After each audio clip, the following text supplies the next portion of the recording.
بسم اللہ الرحمن الرحیم رب العالمین حمد الشاکرین والصلاة والسلام على خیر البریۃ محمد وعلى آلہ الطیبین الطاہرین لا الہ الا اللہ وحدہ لا شریک لہ لہ الملک ولہ الحمد وهو على كل شیء قدیر. اما بعد، عن سهل بن سعد رضی اللہ تعالی عنہ قال: جاء رجل إلى النبي صلى الله عليه وسلم فقال: يا رسول الله، دلني على عمل إذا عملته أحبني الله وأحبني الناس. فقال: اذهب في الدنيا يحبك الله، وازهد فيما عند الناس يحبك الناس. رواه ابن ماجہ وسندہ حسن. ایک مختصر سی مگر بڑی اہم روایت ابھی آپ کے سامنے پڑھی گئی ہے. یہ روایت اس قدر اہم ہے کہ امام ابن رجب رحمہ اللہ اس روایت کے متعلق کہتے ہیں: هذا الحدیث هو احد الاحادیث التي عليها مدار الاسلام. یہ حدیث ان چند روایتوں میں، ان چند احادیثوں میں سے ایک ہے جس پر دین اسلام کا مدار ہے، یعنی دین اسلام کا ٹکاؤ ہے. بڑی اہم روایت ہے. حدیث کے راوی سہل بن سعد رضی اللہ تعالیٰ عنہ کہتے ہیں کہ ایک صحابی رسول اللہ کے نبی علیہ السلام کے پاس تشریف لائے. کہنے لگے کہ اللہ کے نبی علیہ السلام، مجھے کوئی ایسا عمل بتائیے کہ اگر میں وہ کر گزروں تو اس عمل کے کرنے کی وجہ سے مجھ سے اللہ بھی محبت کر لے اور بندے بھی محبت کر لے. اللہ کے نبی علیہ السلام نے اس سوال کا جواب دیا بڑے مختصر اور جامع انداز میں. نبی علیہ السلام نے کہا: اظہر فی الدنیا یحبک اللہ، تم دنیا سے بے رغبت ہو جاؤ، دنیا میں زاہدوں جیسی زندگی گزارو، اللہ سبحانہ وتعالی تم سے محبت کرنے لگ جائے گا.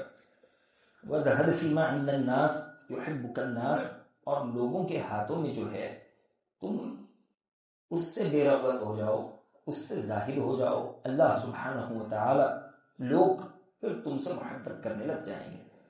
اس حدیث کو امام ابن ماجہ رحمہ اللہ نے اپنی کتاب میں نقل کیا. یہ حدیث حسن، قابل اعتماد، قابل عمل ہے. صحابی نے ایسا سوال کیا جس کی خواہش ہر مومن کو ہوتی ہے کہ اس سے اللہ سبحانہ وتعالی محبت کرنے لگ جائے. اور جو لوگوں کی محبت ہے، اس جہاں کا ہر آدمی چاہتا ہے کہ کوئی اس سے محبت کرے، اور کوئی ایسا نہیں جو یہ چاہتا ہوگا کہ فلانا شخص مجھ سے نفرت کرے. الغرض اس جہاں میں رہنے والے ہر انسان کی خواہش ہوتی ہے کہ وہ لوگوں کے نزدیک بھی محبوب ہو جائے اور رب کے نزدیک بھی محبوب ہو جائے. بڑا عظیم سوال ہے، اور تقریباً ہر انسان انہی دو چیزوں کے لیے اس جہاں میں محنت کرتا ہے کہ وہ اللہ سبحانہ وتعالی کا محبوب ہو جائے. یا کافر اس جہاں میں محنت کرتے ہیں تو ان کی محنت اسی مقصد کے تحت ہوتی ہے کہ وہ لوگوں کی نگاہ میں محبوب ہو جائیں، لوگ ان سے محبت کرنے لگ جائیں. نبی علیہ السلام نے دونوں محبتوں کا راز زہد میں رکھا ہوا بیان فرمایا.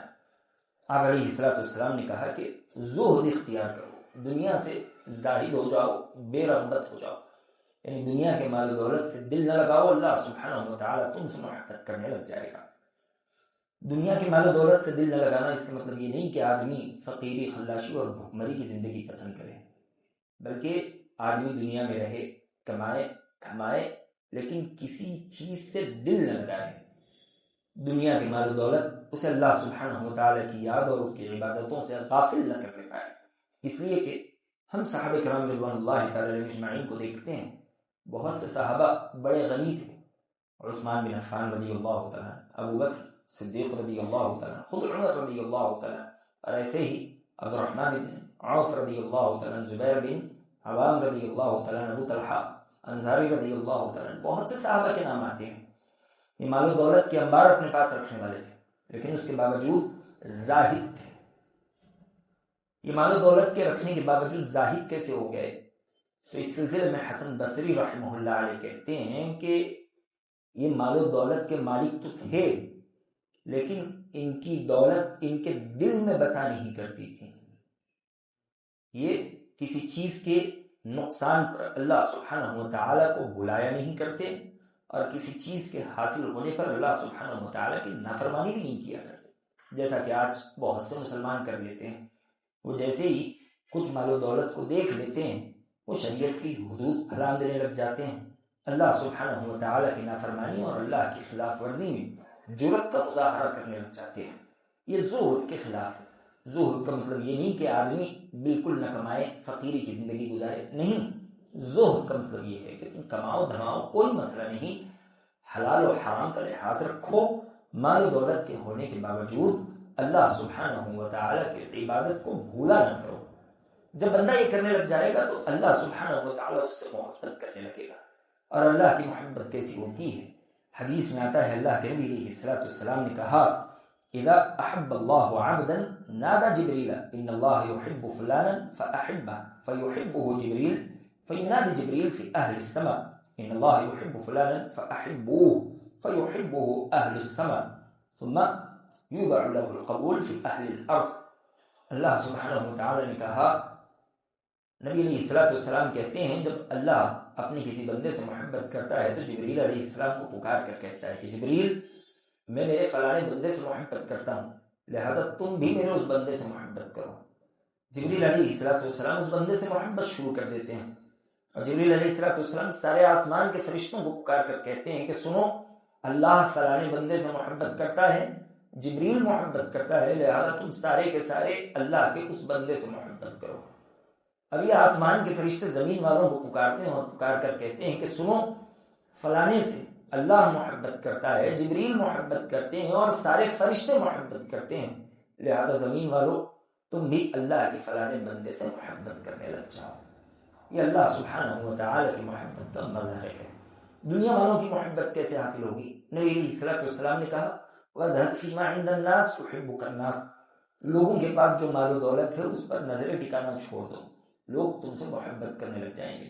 اس لیے کہ آدمی کو اپنا مال بڑا محبوب ہوتا ہے، وہ اس انسان کو قریب کرتا ہے جو اس کے مال و دولت پر نظر نہ گڑائے۔ جو آدمی سامنے والے کے جیب پر اعتماد کرنے لگ جائے، اس کی تھالی میں جھانکنے لگ جائے، اس کے مال پر نظریں گڑانے لگ جائے، تو ایسے لوگوں کو پھر پسند نہیں کیا جاتا۔ ہر کوئی چاہتا ہے کہ ان سے اپنا دامن جھٹک لیا جائے اور انہیں دور کر دیا جائے۔ اللہ کے نبی علیہ الصلوۃ والسلام نے بڑی عظیم کسوٹی بتائی اللہ اور لوگوں کی محبت کے حاصل کرنے کی، وہ یہ کہ دنیا میں رہو لیکن آخرت کے لیے جیو، اللہ تم سے محبت کرے گا۔ لوگوں کے درمیان رہو لیکن مطلب اپنے مال و دولت سے رکھو، لوگ تم سے محبت کرنے لگ جائیں گے۔ بڑی عظیم روایت ہے، ہم میں سے ہر انسان کو اس روایت کی ضرورت ہے، حاجت ہے، اس لیے کہ ہر کوئی چاہتا ہے کہ وہ اللہ کا بھی محبوب ہو جائے، لوگوں کا بھی محبوب ہو جائے۔